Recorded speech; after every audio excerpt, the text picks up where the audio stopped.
નમસ્કાર ભક્ત મિત્રો, 18 સપ્ટેમ્બર 2024થી પિતૃપક્ષની શરૂઆત થઈ રહી છે. આ દિવસોમાં દાનનું ખાસ મહત્ત્વ રહેલું છે.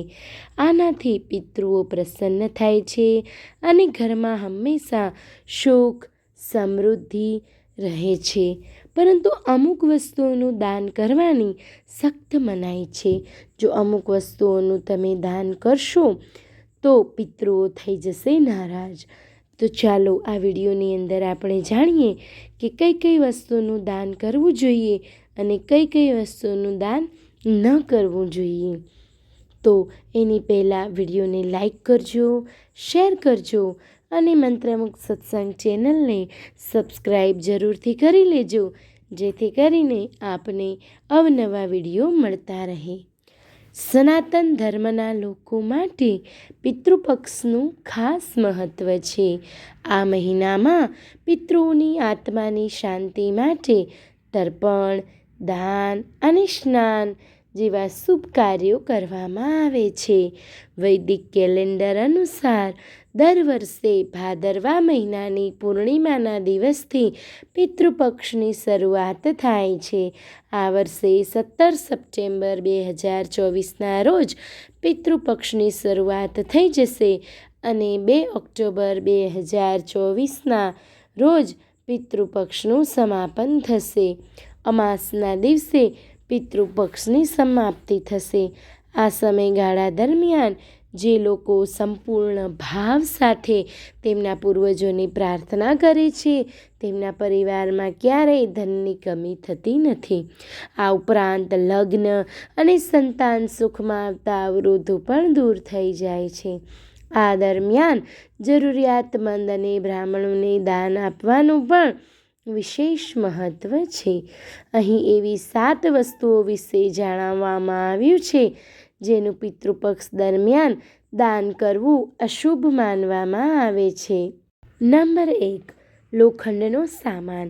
શ્રાદ્ધની પૂજા બાદ જો તમે બ્રાહ્મણોને કે જરૂરિયાતમંદને દાનમાં વાસણ આપી રહ્યા છો તો તેમને લોખંડના વાસણ દાનમાં ન આપશો.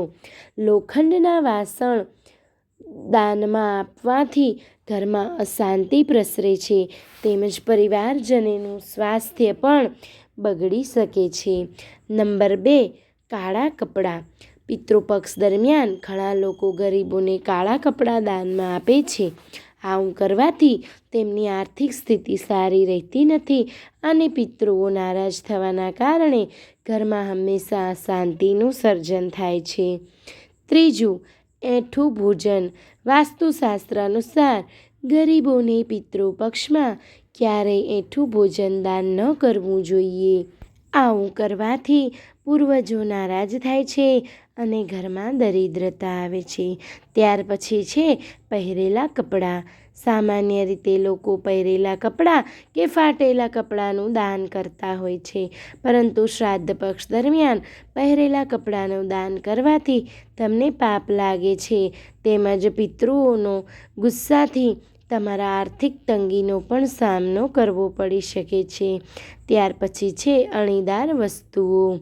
શાસ્ત્રો અનુસાર જે લોકો ચપ્પુ, સોય કે કાતરનું દાન કરે છે તેમના ઘરે હંમેશા કલેશનું વાતાવરણ રહે છે, સાથે જ આર્થિક સ્થિતિ પણ નબળી બની રહે છે. ત્યાર પછી છે પ્લાસ્ટિકની વસ્તુઓ. ધાર્મિક માન્યતાઓ અનુસાર જેઓ દાનમાં પ્લાસ્ટિકની વસ્તુઓ આપે છે તેમના વ્યવસાય પર પણ ખરાબ અસર પડે છે. પૈસાની તંગી સાથે સ્વાસ્થ્ય સંબંધિત સમસ્યાઓનો પણ સામનો કરવો પડી શકે છે. ત્યાર પછી છે તેલનું દાન.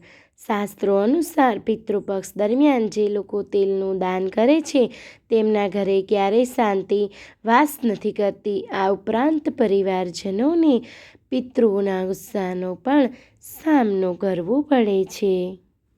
ધન્યવાદ ભક્ત મિત્રો.